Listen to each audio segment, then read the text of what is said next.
So let's put our hands together for John Maupin.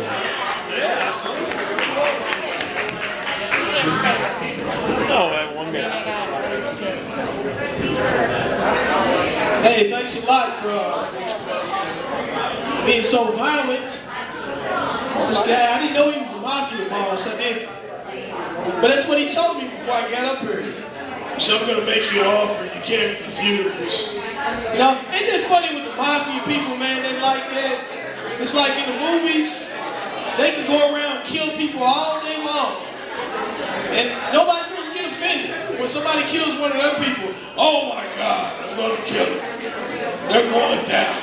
It's kind of like the government, ain't it? Government's the same way. Somebody does something wrong to them, everything's all, it's not bad, it's a bad situation, but vice versa. Yeah, I don't want to get too political right now. You know, we're entering a time where we're about to put somebody in the White House. I would like to get somebody, why is it no politicians have any mustaches? Has anybody ever looked into that? Is there some type of rule or something that if you're a politician you cannot have a mustache? I would like to elect the first woman who has a mustache. Just to put somebody in there that's really different, you know? Because everybody else is liars, man. I mean, I could be a politician, I could. I'm on stage right now and I'm pretending to be a comedian. So, yeah, I'm lying to you right now, you know? I was thinking that earlier before I came in and said, I like watching commercials. Commercials are very funny, man. I see some of the funniest commercials ever. Have you ever seen one? I seen one for the Hollywood diet. And the theme of it said, you can lose 50 pounds in 2 days. If you lose 50 pounds in 2 days, you're going to lose your life. And you're probably on crack, you know. I hope I don't offend you, but I hope everybody else cracking there. If you are, step outside, please. We'll talk about people's on crack.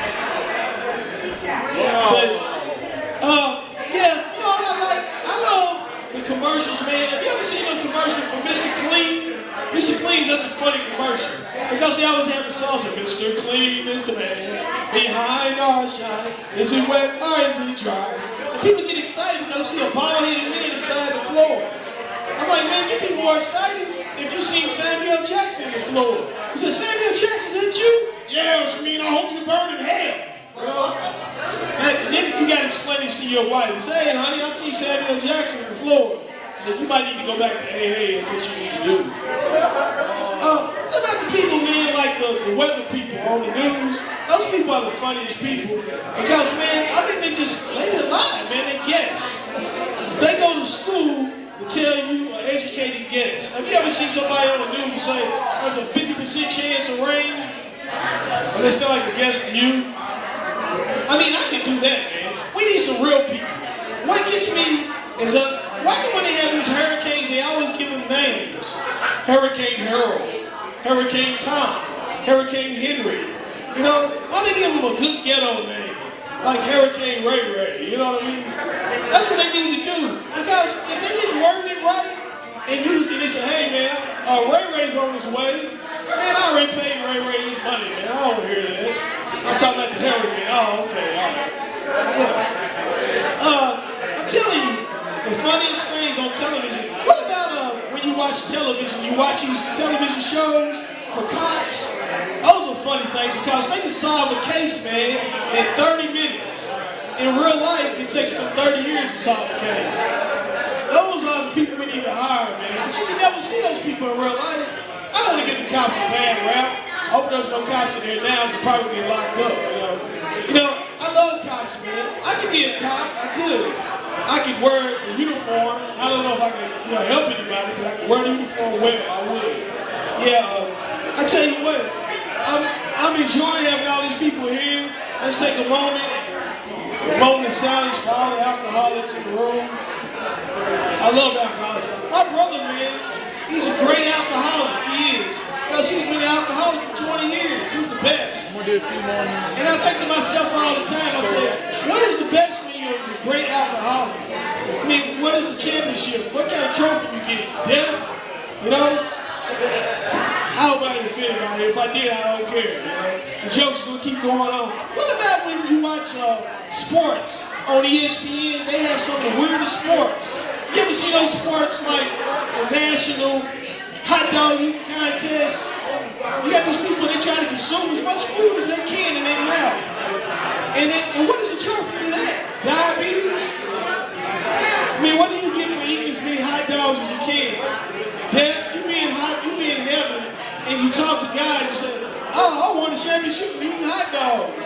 Yeah, but now you're dead, so you won't be competing in any more competitions. Yeah.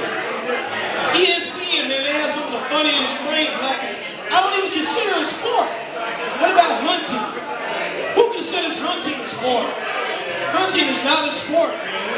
I mean, if you got any sport, it has to be a sport with 2 willing participants. And then, I mean, the hunter wants to be there, but I'm sure that deer does not want to be there. Ain't like the deer says, oh, well, you missed me this time, I'll meet you back here next week. They don't do that. And what about the tough man competition, man? You know what I'm saying? That's not a sport either. That's just 2 crazy people that beating the hell out of each other. You know what I mean? Or what about what about when they have dart competitions, man? And they don't see them do that. They have the brackets, you know, the first place, second place, you know. And I'm like, that's not a sport either. Darts is something that you see in a bar with 2 crazy people. And luckily, sometimes you might get lucky. You see a guy walk across and get one stuck in his face, you know what I mean? That should not be on ESPN. And I see TJ come back up to the stage, that means, please get off the stage. And he won't be breaking my legs this time, I'm gonna break his legs, man. I'm not a violent person, no, I'm not a violent person. But I'm gonna get violent on this mic in a few minutes. Right before I walked in here, I got stopped by some people, man. It was in a back alley, the guys surrounded me, man. When they got mad at me, maybe it was because of my last act, I don't know. But I did what any brave person would do. I was a man about this. The guy said he wanted to fight me, all 10 of them. I got myself in position and I ran. That's what I did. Hey, man, I'm going to get off here, man. Y'all have a good evening.